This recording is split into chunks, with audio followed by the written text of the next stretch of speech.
Accessing library computer data.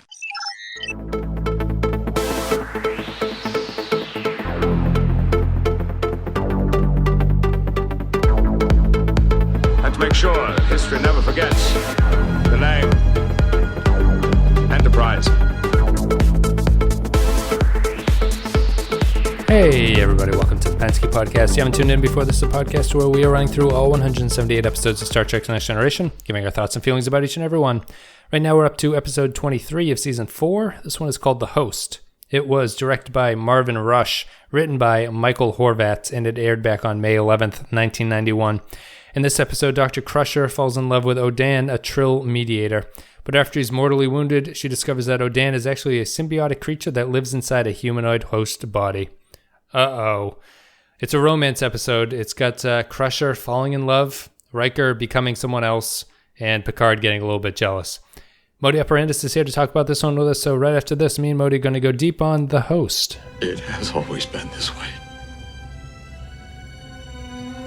The Trill are a joined species. A host and a symbiont. And in this fashion, we have survived for millennia.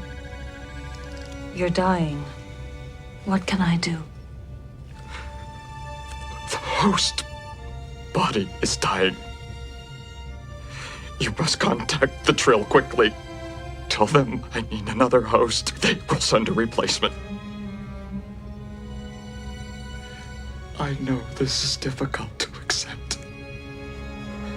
But I beg you, Dr. Beverly, help me.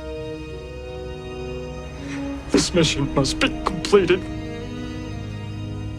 Modi, I don't know if I told you about this, but I was watching one of the behind-the-scenes Blu-ray specials for TNG, and Patrick Stewart said something that I thought was like, it sort of blew my mind a little bit. He mentioned how he thought that the show might not have gotten its due award-wise because no one knew how to really categorize the show, because he said that every episode was like a different thing every week.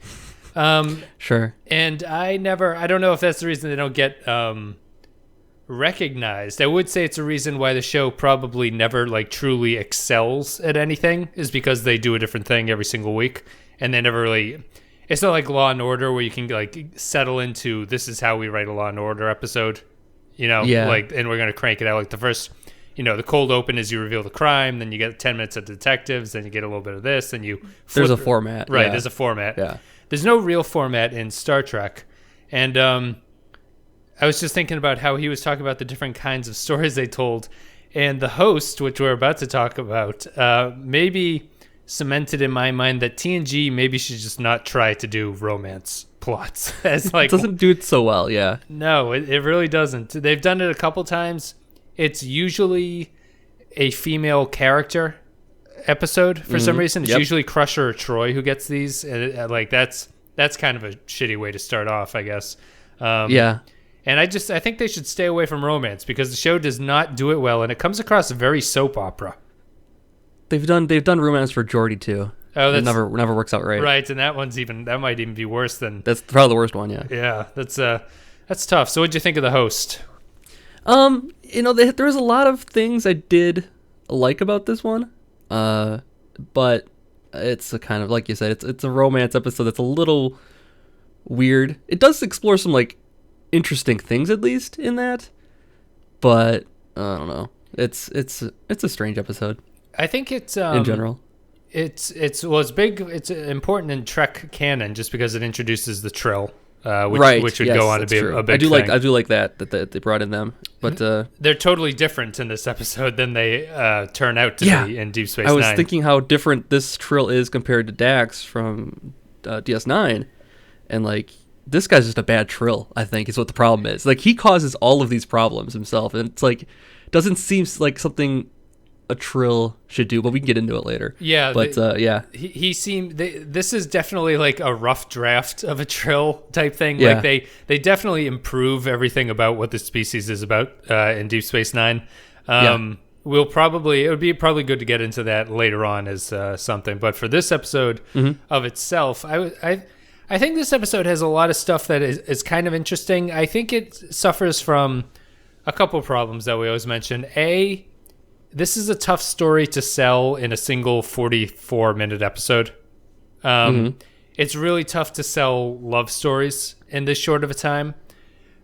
I really feel that if this story happened in a modern show, this character would be in a couple episodes, and you'd get sort of hints as to what's going on with him. Yeah, it'd explore that longer. Yes, it feels so rushed when they have to do it like this. Like you say, like the entire relationship has to come out of nowhere, so it makes the character, it makes Crusher seem kind of like immature. Yep. Because she like falls for this guy immediately, like some high school student or something like that. Like, yes, yeah. It doesn't ring as true to the character as it needs to, but for the courtesy of the episode, you can't spend a lot of time, saying, oh, he's been around for a long time. How come we've never seen him before, if that's the case? So it's kind of like, yeah. And yeah, like you say, in a modern show, they take the time to like introduce him in one episode and then, develop it. And that's the serial nature of modern shows versus this, which speaks to what Patrick Stewart was talking about, in that it's all over the place generally. Right. So, yeah. Everything's a little bit different. I agree. It's also, it ties into the thing we always laugh about. It's very hard to tell how long episodes of Star Trek occur over. Like unless the character comes out and says like, we've been here for 2 months, it's almost impossible to tell how much time they're doing anything for. I don't know how long they said. I guess Crusher said she'd known him for a couple of weeks in this episode. Yeah. And this entire episode takes place over about 48 hours. Right. So you miss out on basically 99% of the time that these characters are getting to know each other, which is unfortunate and makes it makes the romance hard to buy because it comes off as very immature and sort of like high school-y. And B, you'd like the emotional resonance of what is supposed to happen doesn't land because they don't know each other all that well. Exactly. Yeah. And that's the thing. It's like, and this kind of hinges upon that they don't know each other very well a little bit. So I guess that works, but it's still, again, the quickness and out of the blueness of the relationship in general doesn't really, aid the character too much. No, it doesn't. It's it also gives us another great, terrific Crusher and Troy, a scene where they're gabbing about boys. Yeah. Girl talk. I saw girl talk at the salon, no doubt. Like, seriously, come on, guys. Which you can't have women characters doing anything besides sitting at a salon or doing yoga. Every other male character usually talks while they're doing their job or hanging out in 10 forward. For some reason, the women are doing like the most stereotypical women things that they can possibly be doing. And it's funny because I don't think I would be shocked if there's more than like a minute of dialogue between Crusher and Troy that isn't in those scenes, like throughout the series. They really don't talk. Right. They don't talk. They to never each talk other. outside of that. Exactly. So it feels very weird to just see them always in these situations where they suddenly become super sexed and they suddenly become every single time they talk. Yeah, every single time they talk, it's always about the relationship and like getting some. Mm-hmm. And there's always some inappropriate comment that one of them makes. Generally, is the pattern I'm seeing. And Troy's always there's the toes curl curl episode. that one, and now this. And Troy Here she's just glowing, though, I suppose. She's glowing this one, which I think is a post-orgasm thing that you're supposed to say or something like that. But yeah, she's definitely glowing here. Troy is very nosy about what's going on. I guess because she doesn't trust Odan, the Trill character. But they really, the story doesn't really care about that. That's really just kind of thrown in as a foreshadowing thing where Troy has that conversation with Picard and she's like, it's too bad we don't know a lot about the Trill. And Picard's like, yes, we don't know anything about the Trill. Yeah, that's good use of foreshadowing there. Yeah. So what's let's see. Well, sorry, did you want to say something? No, it's just thinking about how like I guess she's mistrustful because she's like, oh, like she senses he's either does she say he's hiding something or she senses like more than one emotion? More than one emotion, yeah. It seems okay, so the Trill is just the thing inside of it, and the host is the body. So does the host still have emotions? Like then like is he like I don't think so. Does Riker still exist when Odan takes him over? I don't think so. The show is not particularly interested in that either. I think that it's like we were talking about, there's a lot of interesting angles here. The show doesn't really pick up on any of them. Like the concept of the Trill here is sort of fascinating. Like why would the host want any part of this relationship? Like there's no like insight or anything to it. They change it in Deep Space Nine, where at least it's sort of like a, you don't totally lose your personality in the Deep Space Nine Trill joinings, and you sort of gain the wisdom of this creature that's lived for centuries, basically. It's a position of honor, I feel like. In Deep Space Nine, it's like something you're like, yeah, it's like it's a high privilege, basically, is how the society's developed for it. And O'Dan makes it sound like every Trill is joined in this, which is, Deep Space Nine makes it clear that that's not the case, that only a couple of the host characters are actually implanted with the symbiotes or whatever.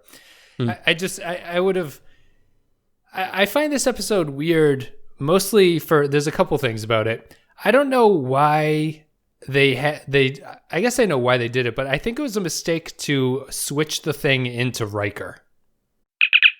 Technical difficulties. But anyway, I was saying that I think that Riker, it was a mistake to put the Trill into Riker. I would have just had another Trill host appear almost immediately and have the story just be about Crusher dealing with its switching bodies at that point. Because you get into some weird, like, other meta stuff when you switch it to Riker, for sure. Like, yeah, like you say, the effect would be the same if you switch it to just some random Trill, but then using Riker in this way adds a whole nother level of creepiness to it. Yes. That it's that makes it just seem more icky and awkward, and had it been to some random person she had to deal with, that'd be different. For her development, it would stay the same, but it would make her seem less creepy, basically, as far as like the attraction to Will. Make Will seem less creepy too, because you're like, is Will still there and into this? Right. Like, is Odin actually taking control here? Or is it Will that's pursuing this now? Does Riker remember that he and Crusher apparently had sex? Like, is that? Yeah, exactly. It's never brought up, but that seems to be the implication. I thought it's weird that, like, I think it kind of ties into the whole, like, Odan seems kind of a dick here. Like, it's weird that the Trill would not think it's weird for other species what goes on with them.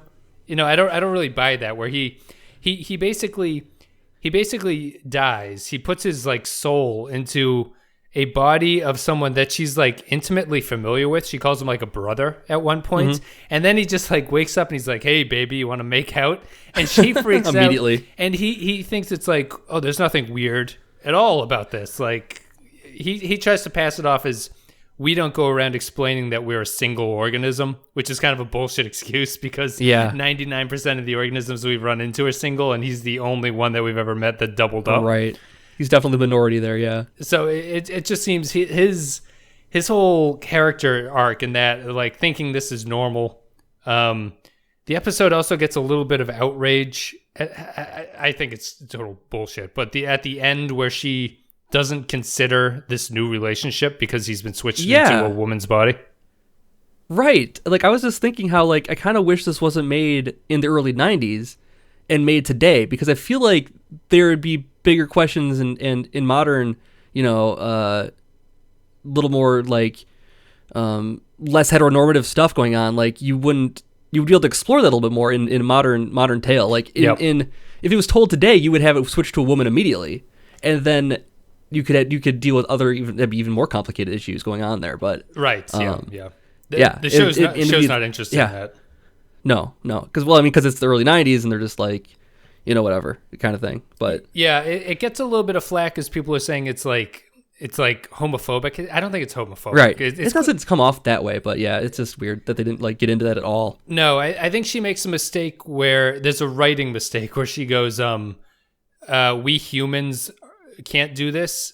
She should have probably just said it's a personal thing. You know what I mean? Like, I'm just not into you being a woman now. Sorry. Like that's kind of, that's the way it is.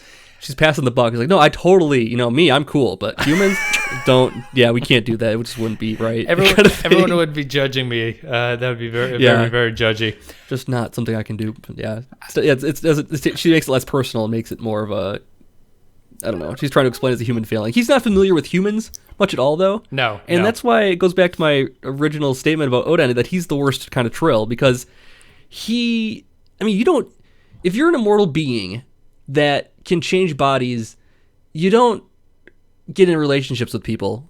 Right. Before being upfront about that. Right. It's almost like a transgender. Like if you, you should probably before things get too hot and heavy, you should probably make someone aware of what the fact is that's going on here is. Absolutely. Yeah. That's a good example. Like if you're a transgender person and you don't necessarily want to spring that on somebody especially if the relationship has gone well for years, and if you, as you hope it to, if you fall in love like that, to spring that on somebody, because you don't know how they're going to react to it necessarily. So I don't think transgender people would necessarily want to hide the fact of their past like that, the same way. Right. And I think the Trill here would have, he can't have survived for 200 years, or whatever, or older than that even. It sounds like because his grandfather or whatever brokered this last peace deal forever ago. Yeah. So he couldn't have existed this long without knowing those kind of things and knowing people's. Well, they clearly know. Surprised at that. They clearly know that it's a bad outcome, right? Because what's the point of the Trill keeping this a secret at all? Like, why do they keep this secret from people? Why, they're worried about that for no reason. Obviously, it's obviously had some bad implications where they just try to, claim that they're sort of. Like their lifestyle is so normal that everyone should just be comfortable with it in a weird way. They don't bring it up with the people that he's negotiating with. It doesn't have any downside. It's not like they care, It's not like they're like, this is weird. He hides this fact from them that could destroy this peace deal that he's working on, and in the end, they get cool with it in less than an hour. It seems like. Yeah. So why don't you just broach that subject earlier? And then you don't have to worry about any problems in the future. It's instead of saying, my father brokered the peace deal 100 years ago, just go, hey, that was me. Why lie? Why lie about that? It gives you more cachet if you just go in and be like, yeah, it's me again. I got a new body, but hey, I remember you when you told me about that girl, whatever, that thing that Riker has to go through, explaining how he knows them. Although these aliens, this is a little bit off topic. I really loved the planet design in this episode. It felt really unique to have it was cool. A planet with two moons that were very close together, and you could you'd see them in the shots of the ship and everything. It was kind of unique. I don't know why why they don't do more stories about different colonies on different moons that just don't get along anymore. It seems a very logical solution to a story. There's a lot of mileage there. They could revisit that for sure. But anyway, Odan, I guess. Is there anything that you sort of took away that what was something you really enjoyed about this episode? You just said it had a couple things going for it. I did like the introduction of the Trill as a species is cool. Yep. I like the idea because there's a lot of sci-fi stuff you can explore with that idea of, soul switching bodies basically. So that and the immortal beings and all that kind of stuff. So I do like the introduction of them. This is taking place before Deep Space Nine is even on there, right? I think it's timeline wise, I think it's about the same time as right now in the series. But I think I don't think it starts till season 5. Yes, is when it actually gets on the air. Yep. Yes. And by that short time later, they've developed the Trill into a better species also, which is nice. Yes, they fleshed out and got rid of most of the mistakes. Although I will say that the Trill are never really as fleshed out as you think they could be, because they're kind of, they're a pretty interesting idea. It's a very it's not like it's totally original. Like this idea of two things coming together to make a new character is kind of an old trope. But just these sort of, it's a nice way to have characters know other characters but still know this character. It's like a way to bring in cross generation appeal and stuff like that to the stories. Yeah. I liked that. That's another point I liked about it. I like that there was this negotiator character that has brokered many peace deals and that kind of thing. I like that they brought that back. Yep. And included that as this kind of. But again, why doesn't he just be upfront about who he is, kind of thing? Yes. If they're so enlightened, just be true to yourself here, man. That's right. One other thing I thought was funny, I think this episode is largely a bunch of plot lines that they probably should have just picked one and gone with it. Like I was thinking, the Riker storyline is one thing. The Trill going into a woman is another thing that you could like base a whole story around there. They have a weird scene here where Odan, in the midst of trying to stop a like war from breaking out, goes in and asks the captain if it's basically okay if he dates Dr. Crusher, it felt very inappropriate. And it's also a weird, because the rest of the episode doesn't continue it. It felt like a weird shot at trying to make Picard jealous, and it doesn't amount to anything.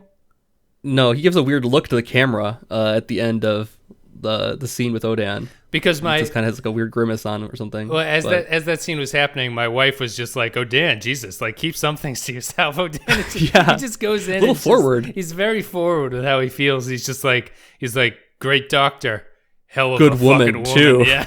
Huh? Nudge, nudge, wink, wink. Like, be a little more subtle, Odan. He's not familiar with human customs. He's never heard of Rose before. Oh, that's true.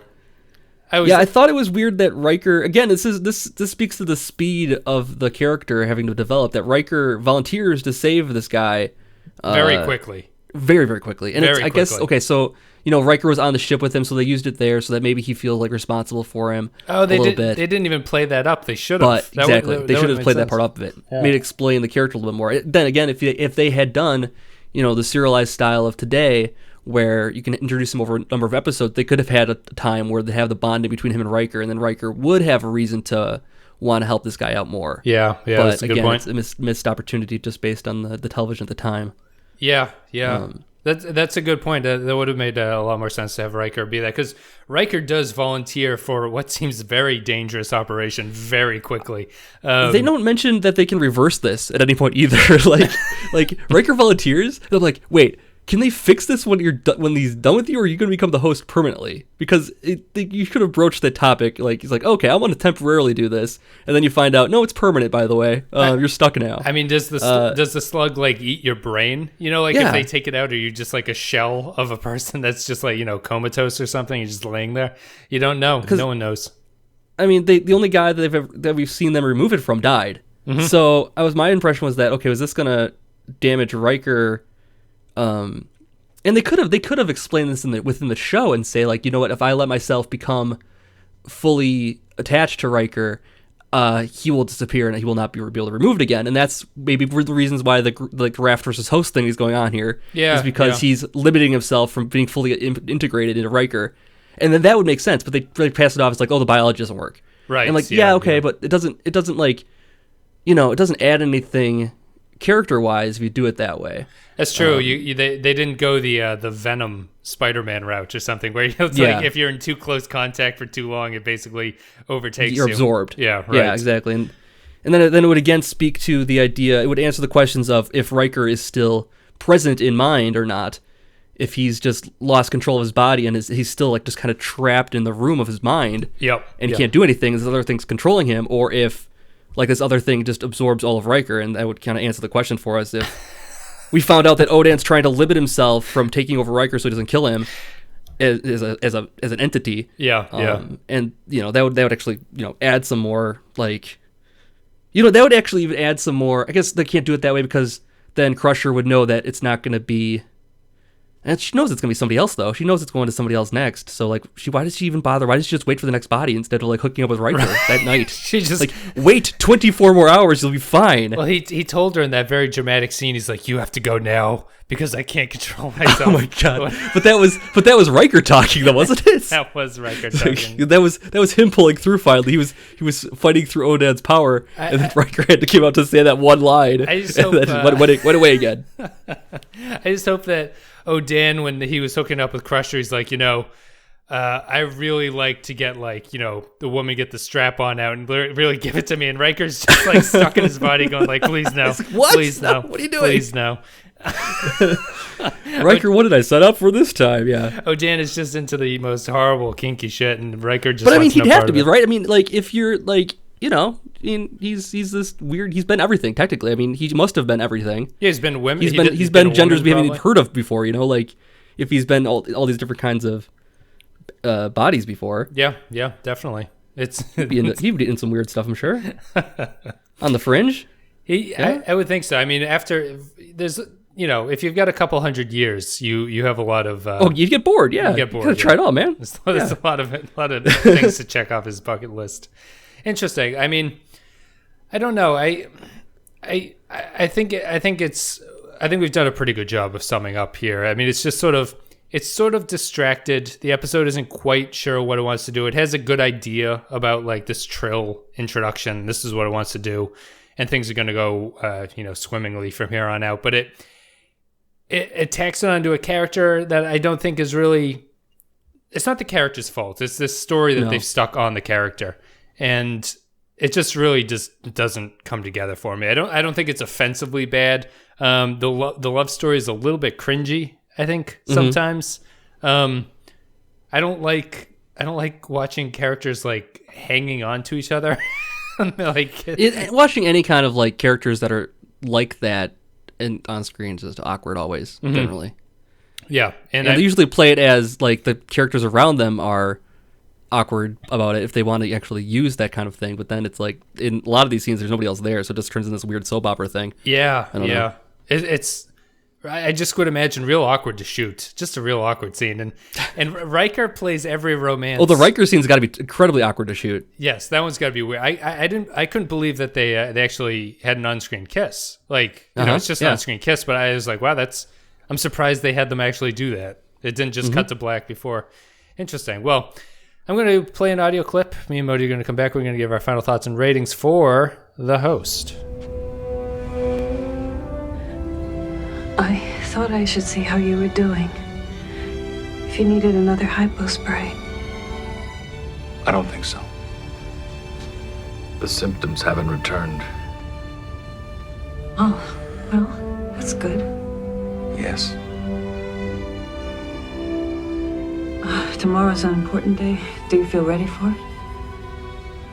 I'll be fine. I've been preparing. Oh, that's good. Yes. I'll check your vital signs in the morning before the representatives get here.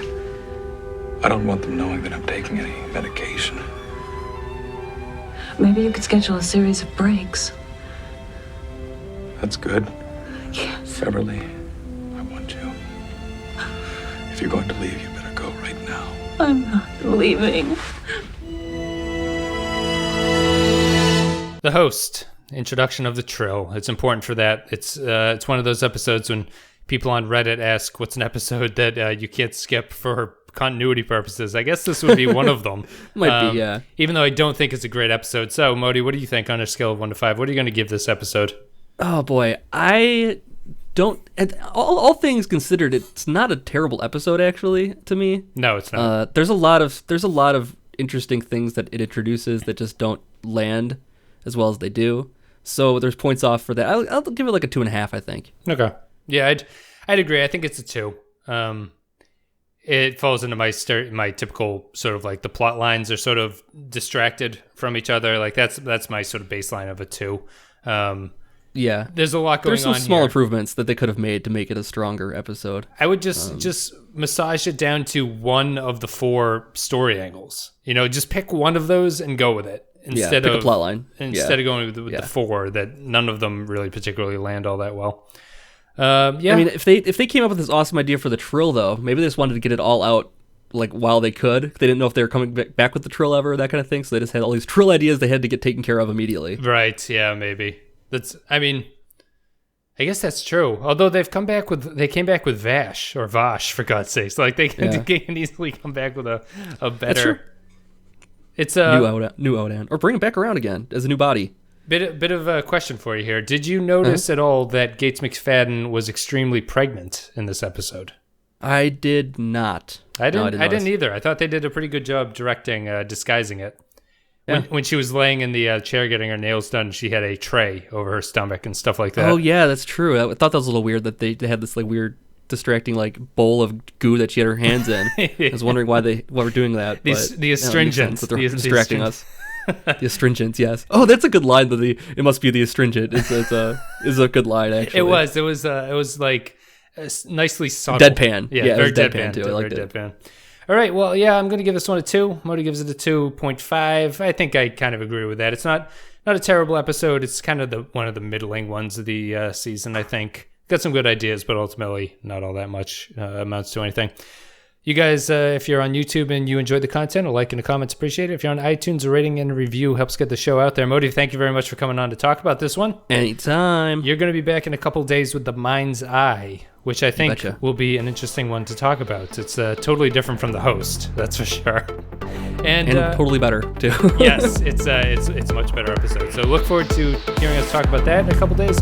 Thank you guys for listening, and I'll see you next time.